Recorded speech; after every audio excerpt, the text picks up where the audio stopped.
It has been a little over a year since COVID-19 hit us, so let's see today how this virus has progressed throughout time in Charlotte-Mecklenburg. I'm Laura Dahlberg. Let's check the data. First, let's see COVID cases throughout time.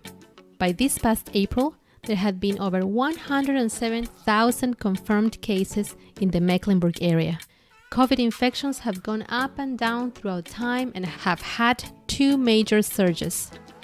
The first one around June-July, which is when our summer season began, and the second one around December-January, which was around Thanksgiving, Christmas/New Year time.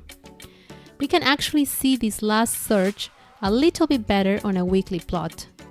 We see that the last week of November there is a peak that comes down during December and picks back up the first week of January. Then the following week, we see a sharp decline in the number of cases that continued through February and has stayed around the 6,000 numbers so far. Now, when we talk about COVID deaths throughout time, we see that the lines are not as smooth as with the infections. COVID deaths go up and down all throughout, with the biggest peak around January.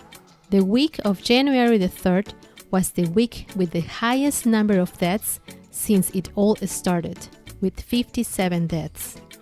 After that, deaths sharply declined and have stayed low since.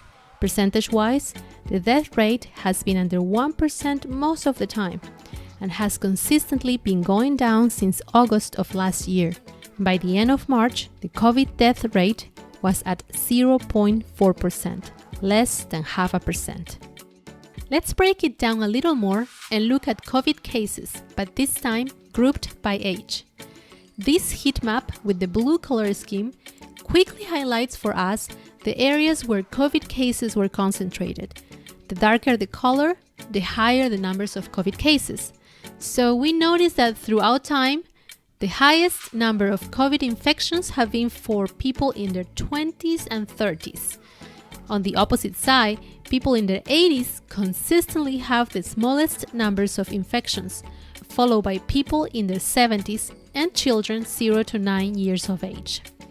Now, for COVID deaths, still by age group, this heat map in the orange color scheme clearly shows that the highest concentrations of deaths are for people ages 80 plus, followed by people in their 70s, and the lowest numbers are for people 0 to 30.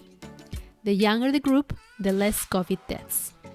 Breaking down the numbers by time shows that the total numbers we went over in previous videos are consistent with these ones. If you haven't seen those videos yet, I'm leaving a link here and in the description box. Oh, and info about the data sources are also in the description box. If you thought this video was helpful and easy to understand, give it a like. Thank you for watching. Stay well. See you next time.